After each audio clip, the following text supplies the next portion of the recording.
Today on Personally Speaking, we welcome back filmmaker Paul Santoli. Please stay with us.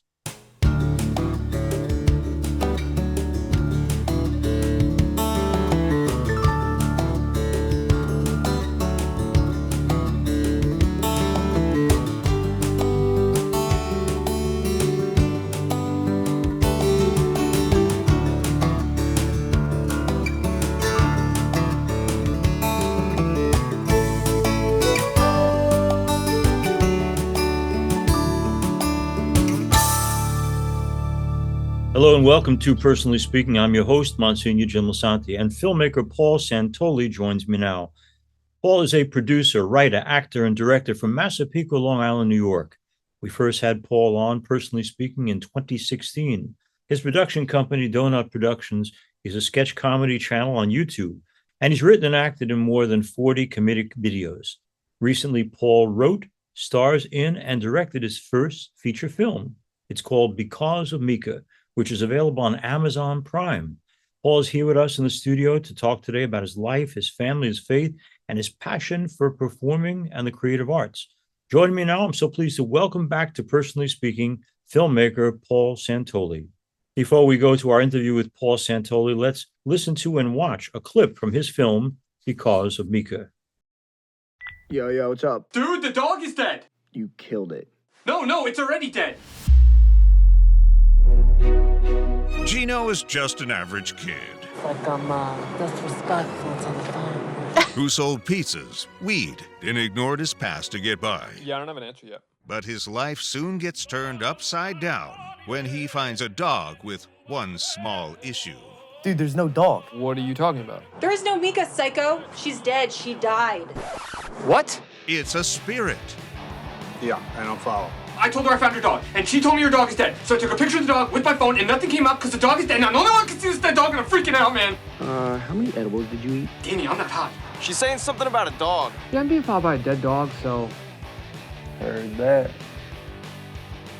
Now he must figure out what on earth is going on. Don't call the cops. I know you think I'm crazy, but I got it all figured out. I just need the dog tag. Where is that thing? A 516 production presents All right, baby, big moment. Paul Santoli in You. Me meeting you here. It's all because... Because of Mika.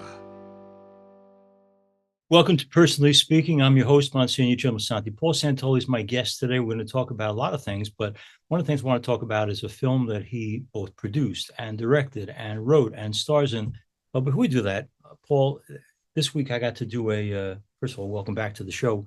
Thanks for having me. I did a funeral on Thursday at St. Patrick's Cathedral for Phil Corderaro. And I went to grammar school with Phil. I mentioned that because he was a regular kid in grammar school, high school. And yet he became ultimately the president of Warner Brothers Music, president of Virgin Records, president of EMI. And he said one time, isn't it amazing, this country, that a kid from West Hempstead, Long Island, can achieve almost whatever he wants to.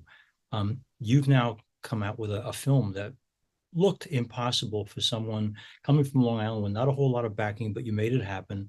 So I just got to ask, growing up, have you always believed that with enough determination, enough hard work, enough creativity, you can accomplish anything? No.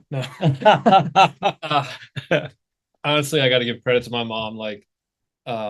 She just taught me so much about Jesus and having faith and taking the jumps and everything will be all right and keeping me calm through it.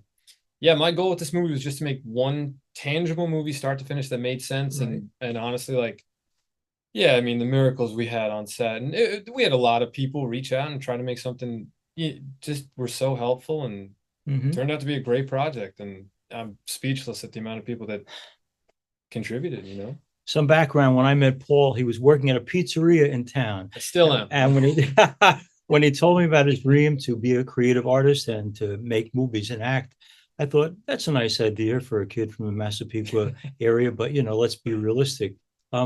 Is it achievable that anyone who works hard enough can find their way to their dream? Yeah. Yeah? Yeah. Not just you. No. It's not some special charism that you have. No, it's funny. Like when I was little, I used to lay bricks with my dad in the construction company. And I was just telling people throughout the movie, if we keep laying the bricks, eventually there'll be a house. And Yeah. turned out there was 80,000 more bricks than I thought. and yeah, I just stayed consistent with it and kept going, and constantly was getting re-humbled that the next thing I had to do, or there was certain skills that I had to learn where if people fell through, I had to confidently accept that I could learn these skills to accomplish what I had to do. And yeah, I mean, I think one of the biggest things too is like I had a whiteboard, as silly as it sounds, and I wrote down every day 10 things I had to do. If I really wanted to get the movie done, I'd accomplish 8 or 10 or 4 or 2. And once the 10 was gone, there was a new 10, and then there was a new 10, and then there was 100, and then. Paul Santoli. So I guess, Paul, name for our viewers and listeners the name of the film so they can all see it. Is Because of Mika. Because of Mika. Yeah, and Mika is my dog, and she's retired now, so Yeah. she's a one and done. Don't believe that Mika is some girl is in love with. It's Mika is a dog. Yeah. Mika is a dog. Now let's go back, because you introduced it early on, Paul. This family you come from, family of origin, describe it. How many people in the family? What kind of folks were they? 7. I had 2 brothers, 2 sisters. I was the youngest of 5. Okay. Yeah, we were Christians, and old school Italians. We had the good fellas bringing up with the sternos and the trays, and the cousins I didn't know, and all that.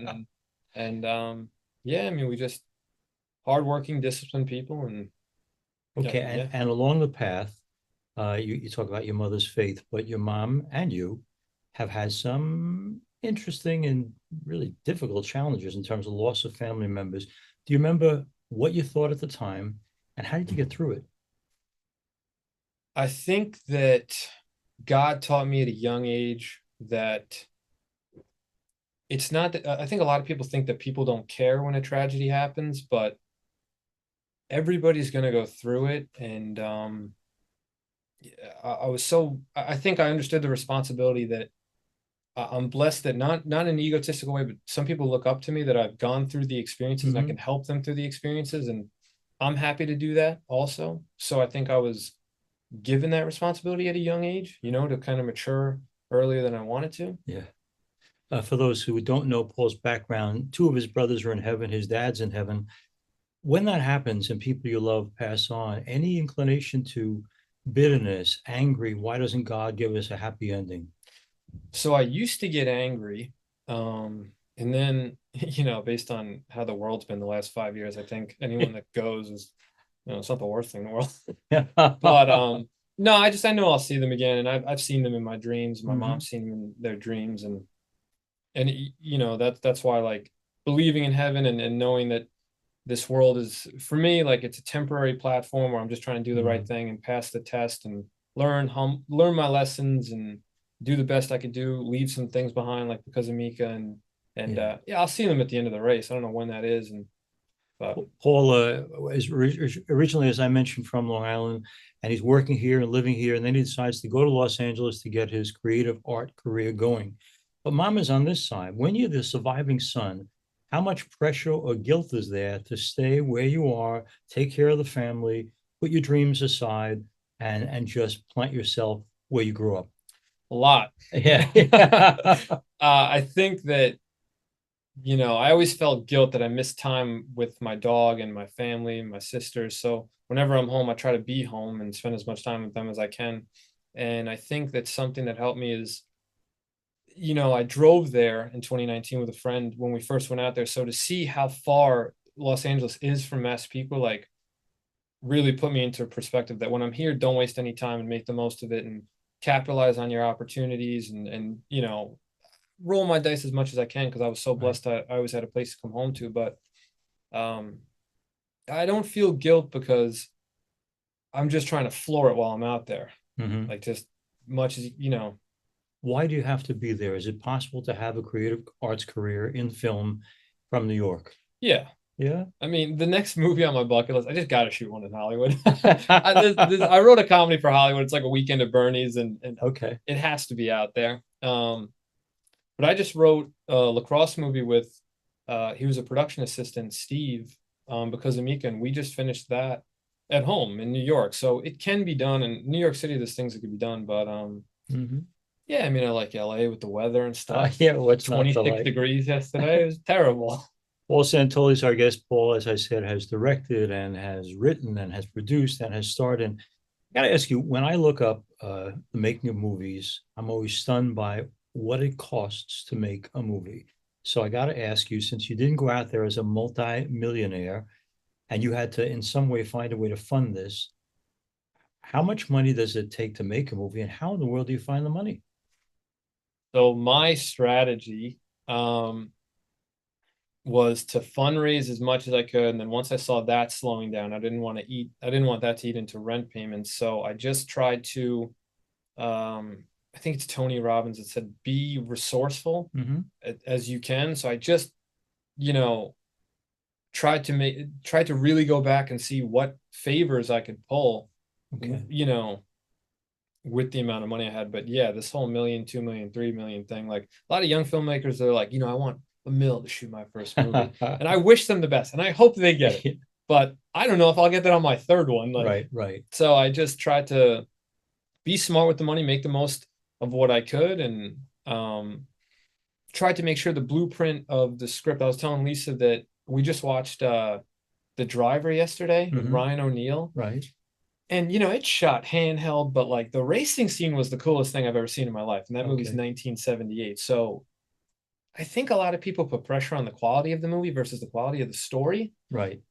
So like I was a big fan of Seinfeld growing up, and I know that some of the lighting setups were fairly simple. Like I don't know how much they spent on the show, but I just know that they stayed grounded with the story and the jokes and made sure it was funny. And if you do that, you'll probably be forgiven if the camera's a little shaky. Paul Santoli has, before this feature length, a movie, done short films as well.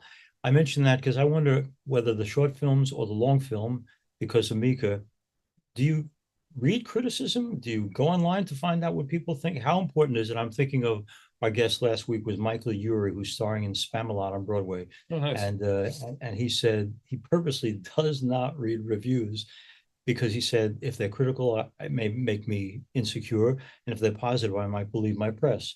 So what do you do with criticism? I haven't really gotten any. Not in a bad way. I don't think I'm at that point. But I just know what I had to do to make that movie. So unless someone steps in my shoes and does that, I won't really get offended. Okay. You know what I'm saying? Like, can you handle criticism?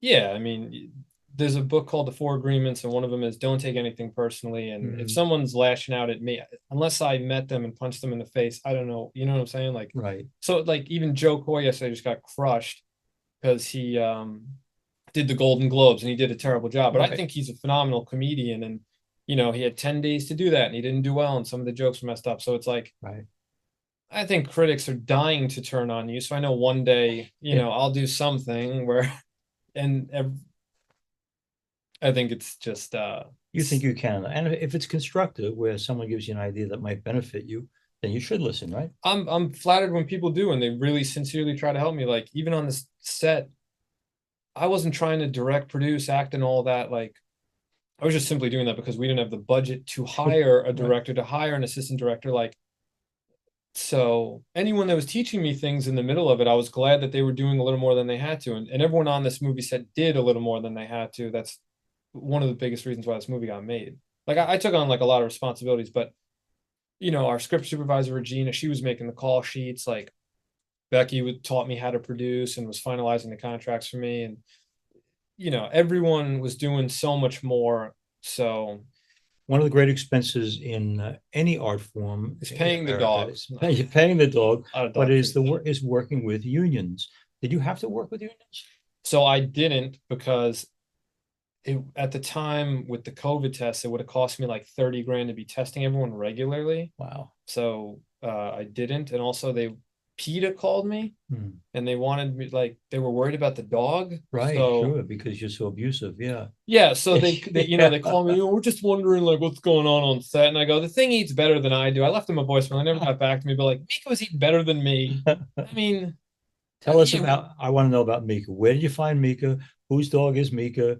And how do you work with a dog? So Mika is out of everyone in the family right now, Stephanie is the favorite. Like she comes home and it's like she came home from the military, even if she goes and gets the mail, which is great. I come off a plane and then she greets Michelle and skips me. Loves my mom too. But yeah, I'm in last place on the favorite chart. She wouldn't work unless Michelle was there. Okay. So the church scene outside, Michelle was playing tennis. We needed a simple shot. Mika crosses the street, goes into the church. I chase her. I walked Mika through it. I explained it to her. Steve was holding the bread. Simple. I know she knows. Like if Mika was watching this, I'd be like, I know you knew, Mika. 9 takes in a row, crosses the street, jogs to my sister's car and just stares at the door like she wants to go home. Wow. And then Michelle finally shows up, and on the first take, she crushes it.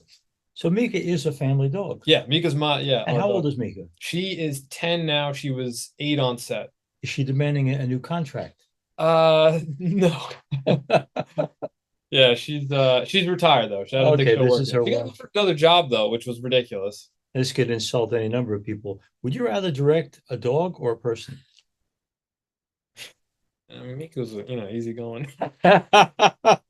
Honestly, Mika was she was giving me a hard time sometimes. Like I knew she knew, but finding the strategy on like how to keep her calm. Like I thought the biggest thing was set everything up, bring her in, let her do a scene, and bring her home. But then we found that like bringing her in the beginning of the day and letting her settle into what's going on was more calming, and she wouldn't get like anxiety. Like if you just bring her in, even though the shots were simple, I needed her to jump on a couch and eat a treat. Like it wasn't like, okay, Tom Cruise is gonna go, Mika, and then you're gonna go. It's Paul Santoli. Yeah. So yeah, I mean she was overall calm and a couple treats away from Okay. She was good. She did a really good job. Our listeners and watchers who are hearing Paul Santoli talk about Because of Mika, we'll come back to this several times, but if folks say, I'd like to see this kid's movie, he sounds interesting, the movie sounds interesting. First of all, give us a short synopsis of what the movie's about, and then importantly, how do people who are listening and watching see Mika? Cool. So the movie is on Amazon Prime, and it's about a Long Island Italian American who's delivering pizzas and selling weed. He's in his 20s. He's a little lost. He finds a stray dog, and the dog's a ghost. He's the only one that could see it. So he has to figure out what is going on. Okay, I like that particular thing. And for folks, I think all sorts of ages watch a program like ours, but for people who might not know what Amazon Prime is, what is it and how do they get it? It's a streaming service. I think most people have it on their smart TVs, but you could probably go to Prime Video on the internet and rent like that. And I got to ask you, when you found out that Amazon was picking up your movie, how happy did that make you, Paul? So it was an awesome moment because my mom was watching TV next to me, and they don't email you saying like you got in or you didn't. Like I submitted it 4 weeks prior, and was watching some football, and then I Googled every 10 minutes. I Googled Because of Mika, and it finally said like available on Prime, and I go, Ma, and she said, what? And I'm like, in the remote. So I searched that, and she started crying, and so to be in a moment where my mom watched this movie get on there, and then Mika was there, and then Michelle was there. So yeah, it was a very cool. It was very relaxing. Everyone says like you should be so proud of yourself, but I'm just extremely relieved. Yeah, because I was an arrogant, calling out my 3-point before I hit it kind of kid, and I humbled because you learn that it's on God's time. And I thought this movie was going to come out half a year earlier, and no matter what you pray, it's on God's time. So some years ago, actually 1975, long before Paul Santoli happened, I had the privilege of showing the film It's a Wonderful Life with the film director Frank Capra seeing it. He hadn't seen it in 30 years with an audience, and he said it was an entirely different experience to have people there and see them react to his movie. You've not only released it on Amazon Prime, but you also have shown it in movie theaters. Yeah, we had 2 screenings. What's it like to sit there and see people's reaction? Are they laughing at the right parts? Are they enjoying it like you want them to? What was the reaction of the audience, and how do you handle it? Well, a lot of them booed. No, the first time when my friends came to the Belmore one, I didn't go watch it just because I've seen the thing like 90 times. But to sit and hear people laugh at, my buddy Sterling, the train conductor, like that joke really hit, and just to see the things on paper come to life, like that was a cool experience for me. Okay. Like, there was one joke that, I remember being in this small apartment writing with the kid Cooper, and I knew when we wrote that joke that when it was in the movie, it was going to hit and be the funniest point in the movie, and it was. So like to have that moment was a really cool moment for me. Okay, let's go back. What do you do next in terms of supporting yourself? Actor, producer, director. How do you live? You just work as hard as you can, and you keep going, and you stay optimistic and stay healthy, and you pray and follow God. All right, that's not a bad thing. I'm gonna like that. And growing up, in terms of creative people that you would have admired, personal, not heroes, but people you wanted to emulate would include who? Jim Carrey, Really? Robin Williams. Okay. Jim Carrey's. He's crazy though, right? Yeah, I mean, maybe now. Creative crazy. Yeah, Yeah. I mean, I never met the guy. I don't know. Maybe for your next picture. Yeah, Yeah. Robin Williams Okay. was phenomenal. Brilliant. Yeah. Shia LaBeouf's young career, Mhm. his come up was crazy. Miles Teller looks like a really cool dude and does really good work. Mhm. Um, Marlon Brando is the reason I started taking acting classes, because his documentary, Listen to Me, Wow. Marlon. I remember I watched that, and then 6 months later, like I was so blessed that my mom pushed me to be an actor, Mhm. and like she's even telling me to go do stand up again. Like most parents, when you tell them you want to be a performer, they're like, okay, Yeah, right. And then like there's a little more whiskey in the coffee, like, okay, my That's son thinks he's, yeah. yeah. As an avocation, something to work through, that's fine. But as a career, what parent would want the indefiniteness of an artistic career? There's no steady paycheck. There's no promise that you're going to be successful. It's a real leap of faith. And she was behind you on that. Well, it still is. Yeah. I mean, and so were my sisters, and so were my friends at home, and everyone in town. I had a lot of people back me up where like, even I really have to humbly say I didn't get much criticism or negative lash, and I've been more pushed to continue than, not even the guy at the diner, Valentino, like he gave me the diner off a whim, and then I got to go back and tell him that the movie came out, and he's like, "That's dope, bro. Like, when's the next one?" And Wow. that's a cool moment, because like, that's a big restaurant. He gave me a chance on it. We were in there on a Monday, and then I got to go back to the guy and say like, we pulled it off, and when's the next one? Like now that's what I've been getting lately. Like, when's the second movie? When's the third movie? So there's pressure, but there's really no pressure, and I'm just trying to do the right thing and make sure my work represents God and has good messages and is Mhm. entertaining people. And I think as long as I follow that Right. guideline, wherever I'm supposed to go, I'll go. Paul Santoli is our guest. His film is Because of Mika, and I hope our listeners and viewers will listen and watch the film. But before I do that, I wanted to ask you, one of the guests we had on not too long ago, two of them actually were politicians. One was Vice President Pence, and the other was Senator Josh Hawley. Both of them addressed the issue of temptation. And I asked why they were able to raise families that stayed intact. Why weren't they tempted by the power and the sex and the money and everything in Washington, D.C.? And they both said we made promises to our families that at the end of the day we would go home, that we'd have dinner with our families, that we'd pray together, that we'd tell stories to each other, do normal things, even though there were all these temptations around. That's just Washington, D.C. I have to presume that living in Los Angeles, a major city, a lot of young people, a lot of attraction, a lot of temptation, whether it's drugs, alcohol, partying, dating the wrong people. What does Paul Santoli do to be anchored in values that matter? I have a really good circle of people around me that don't make the wrong decisions either, and we all take pride in being in each other's corners. And Mhm. I think one thing that was ironic was, the bad guy in the movie, Derek Zujic. That was actually where I was living when I first moved out there. He's one of the first guys I met, and he kind of like, the whole opening scene. That's my brother Daniel, my brother Gabriel, like really tight with those kids and Derek, and we all lived together in Culver City. But Derek really pushed the Bible on us, and he gave me a rundown of what Los Angeles is, and we all stuck together, and we all, we prayed, and we all stayed healthy, and we all had each other's backs. So, we all took pride in making sure we all stood tall and did the right thing, because Mhm. we knew that's what we had to do, and we were God's soldiers, and we still are. And I've just seen stories of people falling when they make, the wrong mistake. And yeah, there's total temptation out there, totally. Sure. But With support, you can make it through. And you yeah, have great yeah, support. and also faith in God. I just know that God is with me, and I can't do the wrong thing with this, Okay. and I won't.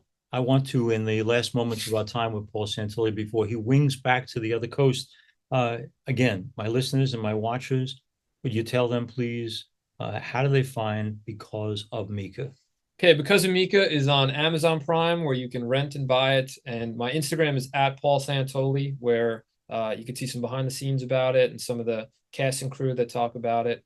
And good. I want to thank Paul Santoli for being with us and Yeah. personally speaking. It's the second time he's been with us. We were with him before the dream came true of producing and directing and starring in his first full-length film, which is Because of Mika. I hope you'll support his creative vision by watching it on Amazon Prime. And I got to ask you, for us old timers, is it ever going to come out on DVD? I think that's I know. yeah, no, something down the road. I'm not gonna say no to it. I did look into it. Yeah. That'd be a bucket list thing to have that thing at Target or something. Yeah, right. Yeah.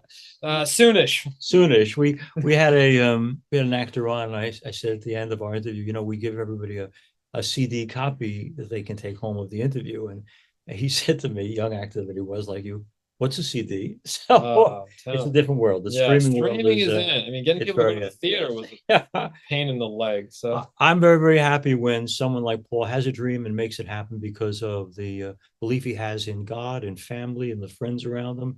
I hope we'll see much, much more Paul Santoli as both actor, producer, writer, creative man.